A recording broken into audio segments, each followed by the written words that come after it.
Bonjour, nous sommes le samedi 17 février 2024 et le sujet aujourd'hui sera la grève de la SNCF profite à ses concurrents. Blablacar, Flixbus, Trenitalia. Les plateformes de bus et de covoiturage ont vu leurs réservations exploser en ce week-end de grève des contrôleurs de la compagnie ferroviaire en plein chassé-croisé des vacances d'hiver. Ça va être la planète qui va être contente avec tous ces bus et ces véhicules thermiques principalement qui rouleront et émettront 10 ou 20 fois plus de CO2 que le train. La grève des contrôleurs SNCF laisse 150 000 Français sur le carreau. Ils ne vont pas pouvoir partir en vacances car ils n'ont pas forcément trouvé de solution. A regretté le patron de SNCF Voyageurs, Christophe Fanichet, vendredi soir sur BFM TV. Sur ce nombre, beaucoup se sont rabattus vers des moyens de transport alternatifs. La voiture, bien sûr, mais aussi le bus ou le covoiturage. Il y a un dédoublement de la demande de covoiturage et de bus consécutif à la grève à la CNCF, a ainsi affirmé le président fondateur de Blablacar, Frédéric Mazella, jeudi sur France Info. C'est pas avec des grèves qui vont favoriser le train, et surtout avec la hausse des prix, des billets et des grèves. Pour l'offre de bus de Blablacar, la hausse des réservations est particulièrement importante sur les axes Paris-Rennes, Bordeaux, Lyon, Nantes et Lille. Observez la plateforme française mercredi.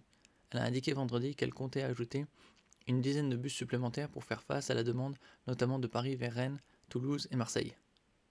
Vendredi, il restait des places en covoiturage, a-t-elle affirmé. On a eu un pic d'offres, de propositions de covoiturage, des conducteurs qui, par élan de solidarité, proposent leur place, a indiqué Nicolas Michaud, porte-parole de Blablacar, vendredi sur Sud Radio. Autre opérateur de bus dans l'Hexagone, l'entreprise allemande Flixbus, fait le même constat. Au niveau des réservations, on est sur une hausse comprise entre 15 et 20% sur ce week-end par rapport à ce que nous attendions pour cette période, a assuré à Europe 1 son porte-parole Charles Billiard, affirmant que de nombreux trajets affichaient déjà comblés. Plus 39% de recherche pour l'avion. Ouais, ça va être encore mieux que le train, avec toutes ces émissions de CO2 qui vont réchauffer la planète de plus... allez savoir combien, on a déjà atteint plus 1,5 degrés Celsius en moyenne pour 2023. Toutefois, cette hausse de la demande ne va pas sans augmentation des prix. Aux grandes dames des voyageurs, nombreux à râler sur les réseaux sociaux contre les tarifs proposés en ce week-end de grève. Par curiosité, j'ai regardé comment avaient évolué les tarifs des Blablacar pour pouvoir rentrer de Paris. C'est entre 40 et 50 euros le trajet pour voyager à l'arrière d'une 208 ou d'une C3 sur 500 km.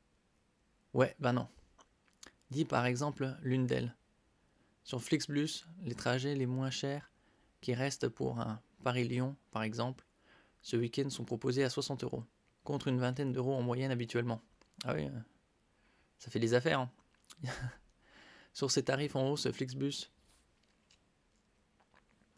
a expliqué auprès de la Dépêche du Midi que les prix dépendaient de la demande et de la concurrence. Mode de transport concurrent du train, l'avion profite également de la grève SNCF de ce week-end.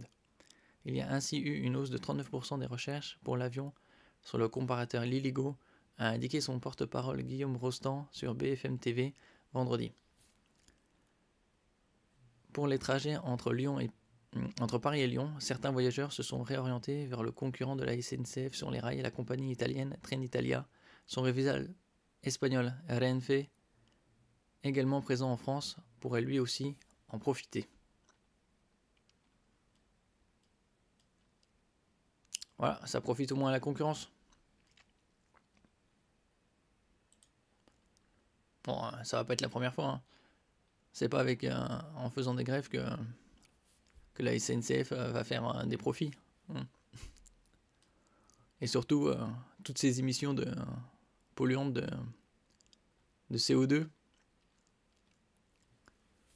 Surtout, ils voulaient promouvoir le train, mais bon, comme les prix des trains et des billets de train ne cessent d'augmenter, et avec les grèves, c'est une très mauvaise nouvelle. On a fait des efforts.